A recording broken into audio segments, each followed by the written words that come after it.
Ah, hey, nice to see you. Haven't seen you in a while since, well, the end of the animated version of MLP FIM, My Little Pony Friendship is Magic. How you doing, my friend? How you doing? Hey, it's good to see you too, my friend. Yeah, I've been doing fine, except for this whole COVID situation, you know what I'm saying? You know, it's just crazy, you know? I mean, the fact that essentially, they had to basically take the new generation film and send it directly to streaming on Netflix. Thankfully, for some people, they're able to get the film, recorded courtesy of the Blu-ray, if not DVD recorders or the capture devices. You know what I mean? I know exactly what you mean, my friend. I mean, you would think a lot of companies by now would understand that if, these cable outlets are now offering streaming, that anybody with a recording device or a capture device is going to get the movie, on physical media no matter what. But, what's the reason you wanted to talk to me about? Apparently I hear, you wanted to talk about something regarding to one of our favorite ships, if not the favorite ship of everybody in MLP. And, I mean, the ship you're referring to, of course, is our favorite, Sparity. Short for Spike and Rarity, that is. But yeah, I wanted to talk to you about it, man. I mean, can you believe it took to the end of the series, for them to finally acknowledge it? I mean, take a look at the fact that Season 8, you have that one episode based around Hearts and Hooves Day, where Spike is teaching Discord about what Hearts and Hooves Day is about, and he produces a freaking heart with a poem on there he wrote for Rarity. I mean, if that isn't a clue of what's going on, I don't know what is. Or the fact that it's back, I don't know what is. But then to cap it all off, you have Best Gift Ever. Who would have saw that coming? I mean, if you would have told me or anybody else that they were going to do, or one of the subplots was going to be Spike and Rarity, Spike trying to be Rarity's secret Santa, secret heartwarming helper, I don't think anybody would have believed you. I mean, they would have appreciated the thought of it possibly happening, but, no one knew whether or not it was going to happen. I mean, they've been very subdued when it's come to this relationship. You know what I mean? You mean, man, I know exactly what you're talking about. I mean, the fact that it takes up until the final seasons for it to happen, be once again rekindled, is saying something. But you know what? I think there's a reason. I think the reason, that they did this, honestly, and I'm sure you've heard the same thing, it's basically Nicole Dubuque. Yeah, Nicole Dubuque. She took over as the new executive producer, after Megan McCarthy. Nicole Dubuque? I thought she was just a writer. But, yeah, I actually did hear about that. I was kind of surprised when it was announced that she was going to be that Megan had chosen her. I guess Megan didn't expect her to probably, bring Sparity back to the forefront, but lo and behold, she did. And, it makes me wonder, do you think maybe she was a Sparity supporter herself? Because when you look at all the ships that have been, fantasized by fans in MLP and all that, so, man, I had to make sure my computer wasn't loading. But when you look at all the, ships that they would tease in the show and in the comics, as well as fans, pretty much looking at the clues as to who would be together, I mean, out of all of them, Spike and Rarities is the one that people love the most. It's hard to it's hard to believe that it takes a new person in charge to take the reins for it to finally get some focus. I tell you, when word got out Nicole Dubuque was taking over, and so I had to adjust my computer that I brought with me, just to, with this meeting, just to keep tabs on things. And don't worry, you doing the same thing with yours, it's not a problem. I don't know what it is, but it seems that Windows just can't help itself when it comes to loading, you know what I'm saying? But anyway, let's get back on topic. Like you said, Nicole Dubuque coming in, that was like an answer to prayer. I mean, the fact that she basically was the one that said, hey, let's put Spike and Rarity's relationship back in the forefront. And as I mentioned to you, it took Spike acknowledging his crush on her, his love for her, was still going on in season 8, and then culminated with, best gift ever. And then on top of that, did you see season 9? I mean, if that isn't a telling of there's something more going on than friendship between the two, I don't know what is. Oh yeah, I saw exactly what was going on in season 9, my friend. I saw exactly what was going on. I mean, the fact that in season 9 you have an episode called Dragon Dropped, and it focuses on Rarity being jealous over, a friendship that Spike had developed with Gabby the Griffin, who I was glad to see back. And then the ending of that, again, like you said, if that doesn't tell us that something more is going on between the two, then I don't know what does. And then, of course, like you mentioned, ending of the end, when Spike came to her defense and vice versa, and then they combined their powers to kind of temporarily hold off Chrysalis before Chrysalis blasted behind them to blow them away, or away from each other. And then, of course, last problem with that image, with that, group shot during the last song where she's looking up at Spike. I mean, come on. Come on. I mean, who does DHX and Hasbro, who do they think they're kidding when it comes to, all that happening?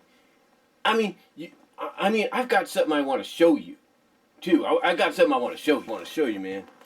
Take a look at this. I think this will really get you happy. Okay, let me see what you got here.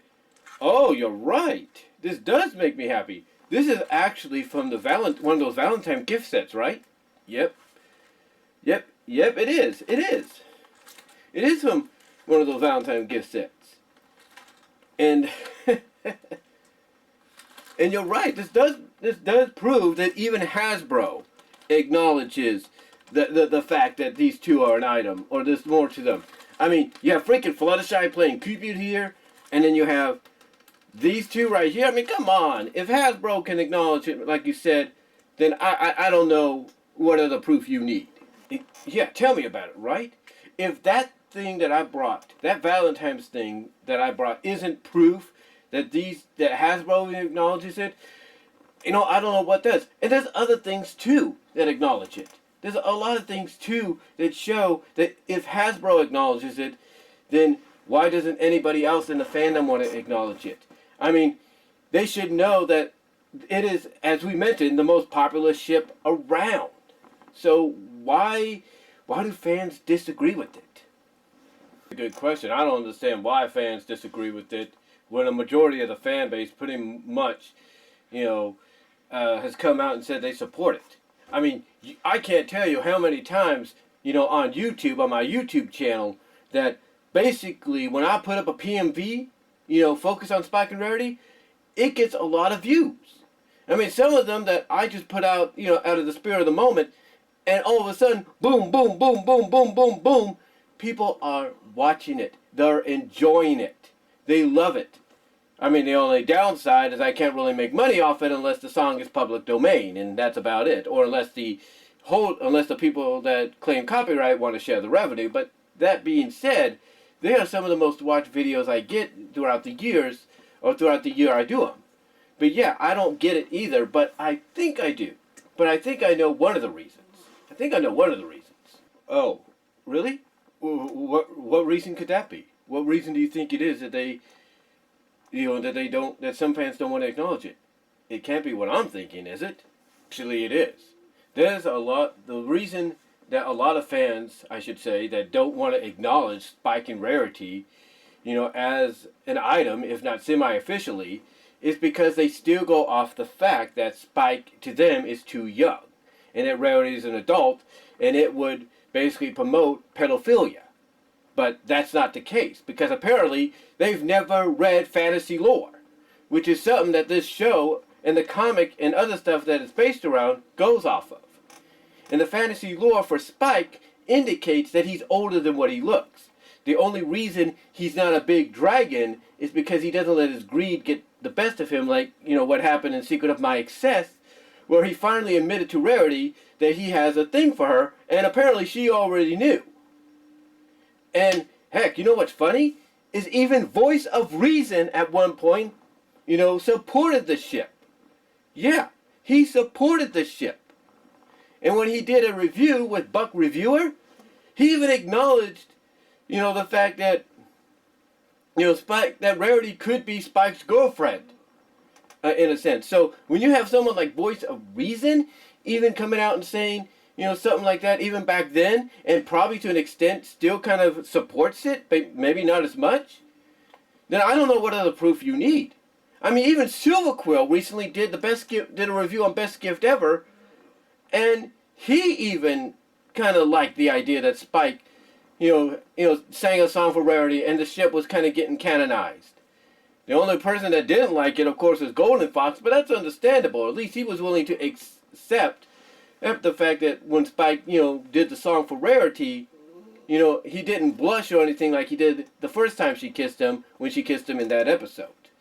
But yeah, you know, I think, honestly, the reason fans don't want to accept this is because they don't understand that some of the background they're utilizing is based on fantasy lore. And in fantasy lore, dragons only get big if they get greedy. But they grow naturally if they're not. And sometimes they're older than what they are. And the key thing, too, that they forget is Spike was born when Twilight was a filly. A filly. So they're not that far apart in age. And if Rarity is around the same age as Twilight, that's a good case, too. Even the freaking writers and directors of the series have said that Spike is around the same age as Twilight and Rarity, so it would work. So you're right. I don't get why fans, you know, don't want to acknowledge that. But you know what's funny is now that the show is over, and now they're seeing all these new stories coming out to kind of help expand the universe, it's almost like now they're accepting it. And you know how much they're accepting it? You know, Pony Life recently happened, and guess what? In that little 4.5 spinoff, they did Spike and Rarity there. It wasn't as much as they would in the Friendship is Magic, but it was there. It was there, and fans loved it. They loved it. So, I don't understand why back when the series, you know, began, and even towards its end, they weren't accepting of it, but now they are. That's what gets me, but I'm glad they are. To tell you why they're suddenly accepting it now, and why they didn't back then, is because they were still going, because back then, when the show began, and even up to the end, they were still going off, like you said, the whole baby dragon deal.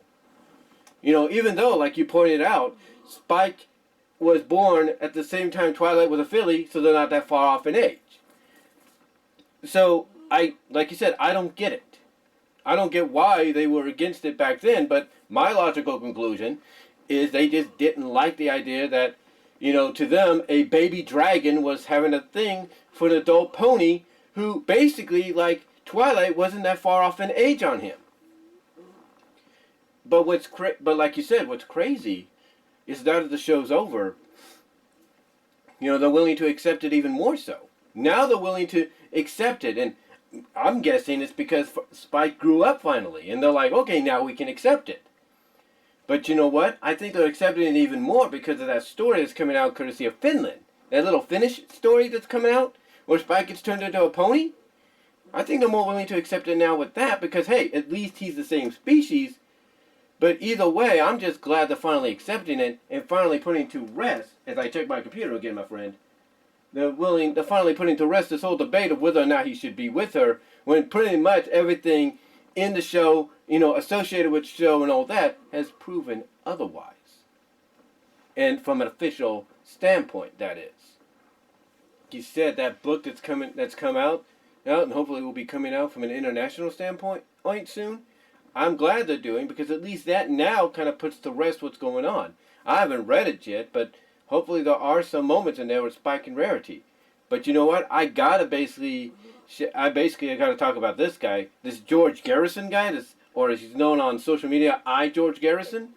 This guy does animations, you know, flash animations, as well as little pictures and everything of Spike and Rarity together. He's a strong supporter, just like I am, or just like we are, I should say. And he has done art of these two together. He's done recent animations of these two together. Heck, he's even done reimaginings, if you will, of them in Equestria Girls with Spike sometimes in the place of Applejack, because in Equestria Girls it seems Applejack and Rarity are a thing, but they're putting Spike in that area instead of Applejack. And you know what? The way the vectors are done, it makes it believable to me that something like this could occur. So yeah, that guy, I could tell you, along with others, is a strong supporter. And I'm surprised that the show has ended. I'm surprised that, now that the show is over, guys like him don't get a chance to actually apply to do the artwork officially for the show, because there is no doubt he would make a believable character for Spike, in the Equestria Girls world of things, and then get that going. Yeah, man, I totally agree with you on the George Garrison. That guy is very talented, but he's not alone. There are others that are talented too. And like you said, if people like him were given a chance to officially work for the show or on the show, if not, on any official merchandise, then then honestly, I think they would have given us great, opportunities. They would have given us great material. I mean, imagine his animations combined with somebody's writing on an official thing for MLP when involving Spike and Rarity. I can't say how good that would be, but I think it would be, a pleasant surprise. Nice and everything. So, oh, hold on, phone's ringing. I hear my phone buzzing. Oh, it's almost 6, man. It's almost 6 o'clock. I gotta get ready. 6 already? Let me check. Oh, you're right. It is close. It is close to 6 and everything. So, yeah, I gotta get going too, man. Gotta get dinner ready. Gotta get myself all rested up and all that. So, yeah. Nice seeing you, man. Take care. Take care.